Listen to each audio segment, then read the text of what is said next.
তোমার খুশি লাগছে, ভালো লাগছে? এটা তুমি পড়বা যে দিছি। ভালো আছো? আচ্ছা একটু উঠো, দাঁড়াও, একটু দাঁড়াও। প্রিয় দেশবাসী, আসসালামু আলাইকুম। আজ আমি যার কাছে এসেছি সে একজন প্রতিবন্ধী, রাস্তার পাগল, রাস্তায় ঘুরে গাড়ে, তার কোনো বাড়িঘর থাকতেও নেই, কারণ সে প্রতিবন্ধী। কাকে ঠান্ডা বলে কাকে গরম বলে সে কিছু বোঝে না। এমন শীতের দিনেও সে গায়ে দেখেন কিছু নেই। আজ সাত সকালে আমি এসে এই গাছতলায় এখানে ওরে পেয়েছি।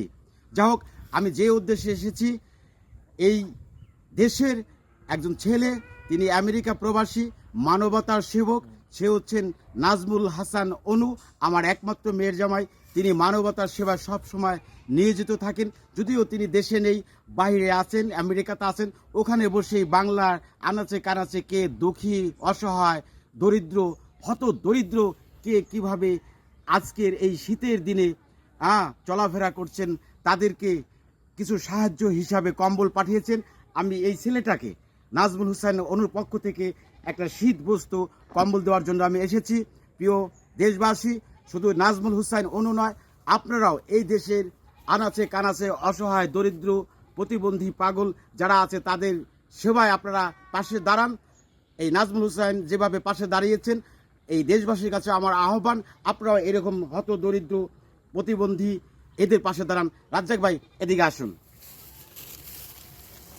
এই যে রাজ্জাক ভাই, এই ছেলেটাকে আমরা নাজমুল হুসাইন অনুর পক্ষ থেকে আমার মাধ্যমে এবং আপনার মাধ্যমে একটি কম্বল শীত বস্তু তুলে দিচ্ছি। এটা তুমি রাখো, এটা তুমি রাখো, এটা রাখো, এটা তুমি শীতের ভিতরে পড়বা। প্রিয় দেশবাসী, শুধু নাজমুল হুসাইন অনু নয়, আপনাদের কাছে আমার আহ্বান, এরকম অসহায়, হত দরিদ্র, রাস্তায় কিংবা ঘুরে গাড়ে শীতে কষ্ট করছে, তাদের পাশে দাঁড়ান। আজ এ পর্যন্তই। তোমার খুশি লাগছে, ভালো লাগছে? এটা তুমি পড়বা, যে দিছে তার জন্য আল্লাহর কাছে দোয়া করবা, সে যেন সব সময় মানবতার সেবায় তোমাদের মতো অসহায়, প্রতিবন্ধী কিংবা দুস্থ মানুষের পাশে থাকতে পারে। দোয়া করবা। ভালো থাকো। শ্রোতা বন্ধুরা, আজ এই পর্যন্তই। আল্লাহ হাফেজ।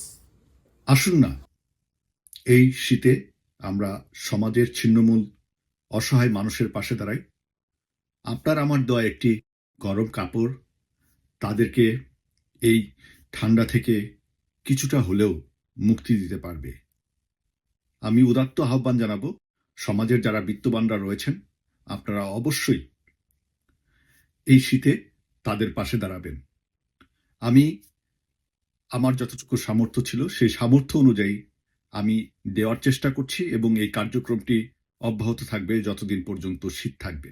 সো আপনারা এগিয়ে আসুন এবং সমাজের ছিন্নমূল মানুষের পাশে দাঁড়ান।